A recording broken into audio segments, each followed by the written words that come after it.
നമ്മുടെ ഇന്ത്യൻ സിനിമയിൽ 800 കോടി ടു 4000 കോടി വരെ ചെലവ് ചെയ്ത് എടുത്തുകൊണ്ടിരിക്കുന്ന 3 വലിയ സിനിമകളെ കുറിച്ച് ഈ വീഡിയോയിൽ നോക്കാം. അതിനു മുമ്പ് മൂവി അപ്ഡേറ്റ്സിന് നമ്മുടെ ചാനൽ സബ്സ്ക്രൈബ് ചെയ്യാൻ മറക്കരുത്. ഫസ്റ്റായി AI-22X6 അറ്റ്ലി ഡയറക്ഷനിൽ അല്ലു അർജുൻ ഹീറോയെ അഭിനയിക്കുന്ന ഈ സിനിമയിൽ സയൻസ് ഫിക്ഷൻ ജോണറിൽ സൺ പിക്ചർ 800 കോടി ടു 1000 കോടി ബഡ്ജറ്റിൽ എടുക്കാൻ പ്ലാൻ ചെയ്തിട്ടുണ്ട്. സിനിമ 2027 റിലീസാകും. രണ്ടാമത്തെയാണ് വാരണാസി.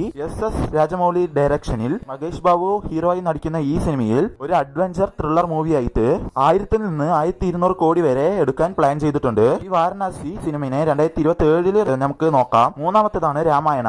നിതേഷ് ദേവാരി ഡയറക്ഷനിൽ രൺവീർ കപൂർ യശ് എല്ലാം ചേർന്ന് അഭിനയിച്ച് ഹിസ്റ്ററി ഫിലിമായി 2 പാർട്ടായി എടുത്ത് പാർട്ട് 1 2026 ദീപാവലിക്കും പാർട്ട് 2 2027 ദീപാവലിക്കും റിലീസാക്കാൻ പ്ലാൻ ചെയ്തിട്ടുണ്ട്. സിനിമയുടെ ബഡ്ജറ്റ് 2 പാർട്ടിനെയും ചേർത്ത് 4000 ബഡ്ജറ്റ് എന്ന് പറയുന്നു. ഇങ്ങനെ വലിയ ബഡ്ജറ്റിൽ റെഡിയാവുന്ന 3 സിനിമകളിൽ നിങ്ങൾ ഏത് സിനിമയ്ക്കാണ് വെയിറ്റിംഗ് എന്ന് കമന്റ് ബോക്സിൽ കമന്റ് ചെയ്യാൻ മറക്കരുത്.